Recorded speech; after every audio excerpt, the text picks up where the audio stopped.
Om Tat Sat. This is Swami Nikhilananda.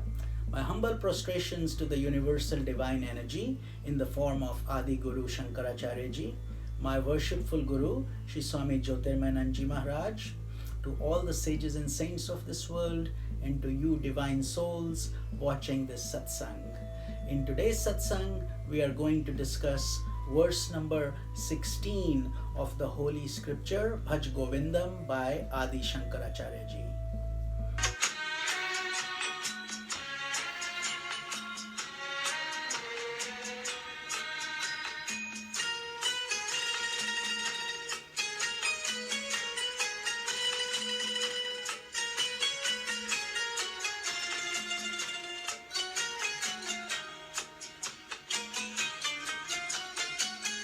अग्रे वहनिः पृष्ठे भानुः रात्रौ चुबुक समर्पित जानुः।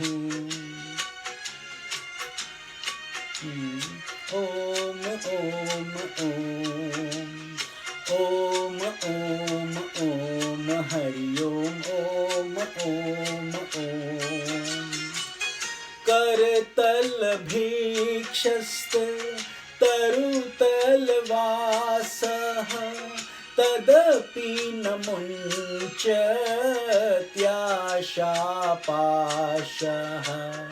भज गोविन्दं भज गोविन्दं गोविन्दं भज मूढमते। In verse number 16, Shankaracharya ji is saying, Agre vahani prashthe bahanu. In the front is the fire, in the back is the heat hitting it.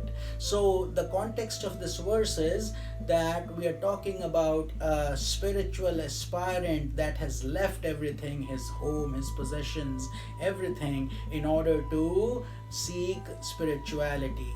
Back in those days, that was the norm. People would have to leave all the homely possessions and so on.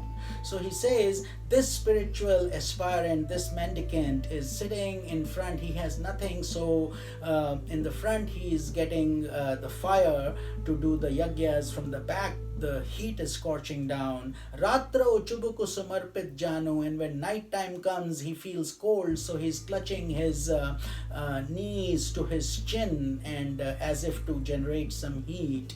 And he's stretching his palms for bhiksha, for begging, under a shady tree. That's his home, that's where he sleeps. He says, and yet the desires do not leave him. Such is the noose of desire, such is the grip. So he is homeless. He is a constant wanderer, constantly seeking shelter and dealing with rough weather and very little resources. He doesn't even have many belongings. So what the essence here is that external desires are primarily an outward expression. So why Shankaracharya is saying that? Because he knows the problems that spiritual aspirants will face on this path. He says the real desire needs to be controlled from within. Therefore, in today's Kali Yuga, we don't have to leave our homes to get spiritually elevated. We can still attain God realization while being a grihastha or a householder.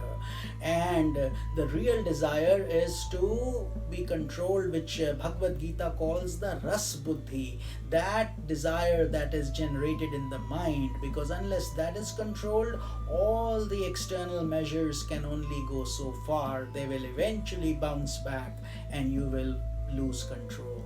So that is, we have to take that relish, that enjoyment out of our psyche, from the mind itself, and that can only happen when you find something better than what you have, which I like to call God intoxication, the love of God.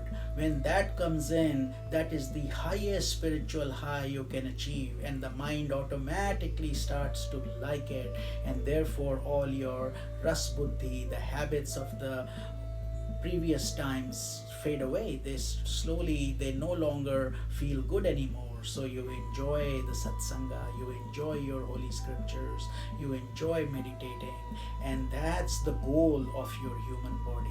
So those of you who are starting to experience this in these daily verses, even 10 minutes of your dedicated time every day is going to take you far, and slowly you will start to do more. But that is the essence, that true asceticism takes place in the mind and not in external possessions. That was the point of Shankaracharya ji, talking about this mendicant who has left everything.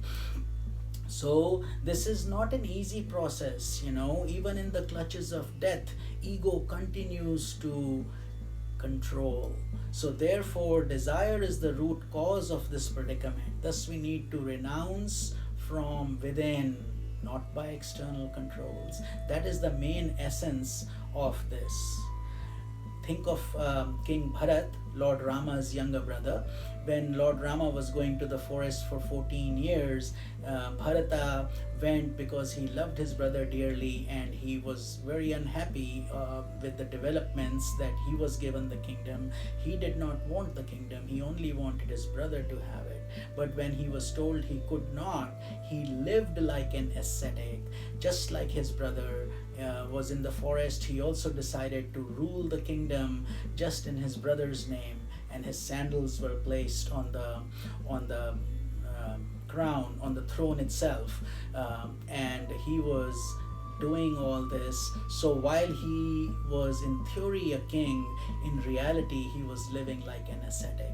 And that is the emulation, that is the role model we need to follow in our lives. You may be very affluent, very successful in your life, but just know that running after material things is not the only answer. True happiness comes when you go deeper within. This is Swami Nikhilananda. These verses, as I said, as I told you in the early stages, Shankaracharya ji was very radical in his approach, very almost a sense of urgency, like a fireman. So he is guiding us for our evolution. He wants the best for every one of us. Just like if our children were stuck in a house that was caught by fire, what would we do? We would want to go in. We would like to take them out as quickly as possible, even at the risk of our life.